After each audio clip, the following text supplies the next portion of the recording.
Salut tout le monde, ici Palikao, une petite vidéo aujourd'hui pour vous montrer vite fait le fonctionnement d'un des derniers persos que je joue.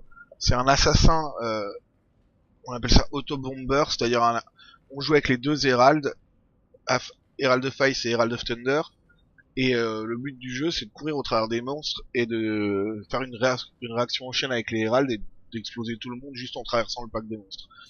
Euh, c'est un build que j'hésitais à recommander aux gens qui regardent mes vidéos parce que je le trouve assez limité, je parlerai ça dans la deuxième moitié de la vidéo, mais je fais une vidéo aujourd'hui parce qu'un des viewers du stream m'a gentiment prêté cette petite merveille, Headhunter. C'est la première fois que j'en ai une et je m'amuse comme un petit fou avec. Et il se trouve que, bon, elle est géniale cette ceinture, mais elle est spécialement géniale avec ce build là, donc du coup, j'ai racheté tout le stuff dont j'avais besoin pour faire marcher ce build alors que j'avais tout vendu avant. Juste pour l'occasion de cette vidéo et puis pour me marrer pendant que j'ai la ceinture parce que je vais devoir la rendre bientôt.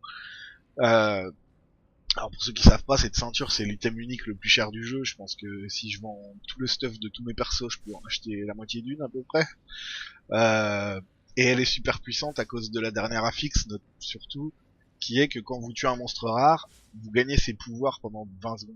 Donc vous gagnez des trucs comme les auras de vitesse, les auras de dégâts, les bulles de proximité, des trucs de ouf comme Soul Eater ou Shroud Walker, c'est rigolo des fois. Si je chope ça, vous allez me voir blink de façon à contrôler au travers de la map. Enfin, il y a plein de trucs marrants comme ça.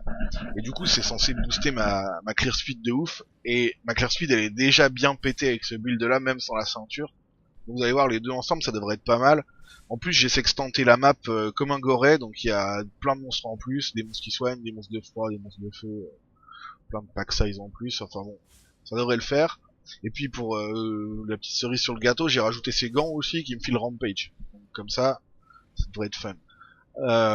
C'est parti, donc vous allez voir, le principe du build c'est quand je cours avec les bottes uniques que je porte, je vous montrerai après, je fais des petites explosions de feu autour de moi, et comme je choque et que je gèle les monstres, ça déclenche une réaction en chaîne avec les Herald, et après c'est parti. Donc au début, c'est un diesel, hein, il y a un petit temps de chauffe, mais après on est parti. Et le but du jeu, c'est de choper le plus de monstres rares possible, j'espère qu'il y en aura beaucoup, pour choper un maximum d'affixes avec la Headhunter. Et là après vous commencez à tout déboîter pour de vrai quoi.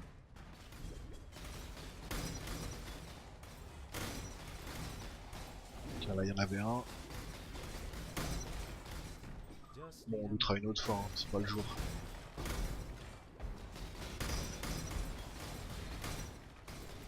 Tiens, un exile. Alors après c'est vraiment, c'est un des problèmes du build, il est vraiment pas terrible pour tuer les boss quoi. Un exile ça va encore, mais les trucs genre les boss de map et tout ça faut oublier quoi.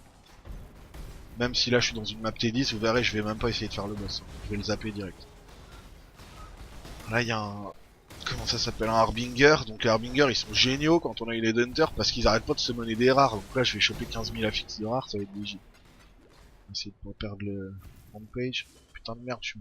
Ah fuck, j'avais pas vu qu'il y avait un mur, je me suis bloqué. Oh, dommage. Tiens là l'aura verte c'est l'aura de vitesse de course et d'attaque. Des fois vous chopez tellement de buffs avec Headhunter que vous n'arrivez même plus à contrôler votre perso tellement il va vite. Là déjà c'est limite hein. Donc juste la musique de Benny Hill, je la mets pas parce que sur YouTube j'ai peur qu'on me dise que j'ai pas les droits, mais honnêtement il manque plus que ça quoi.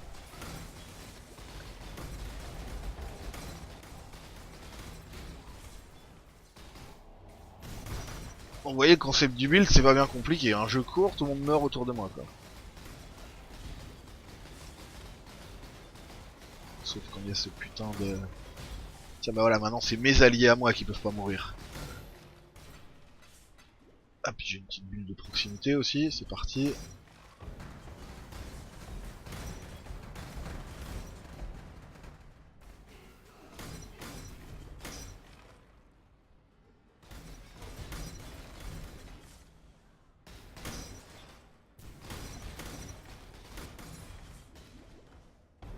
Et je crois qu'on a fini la map.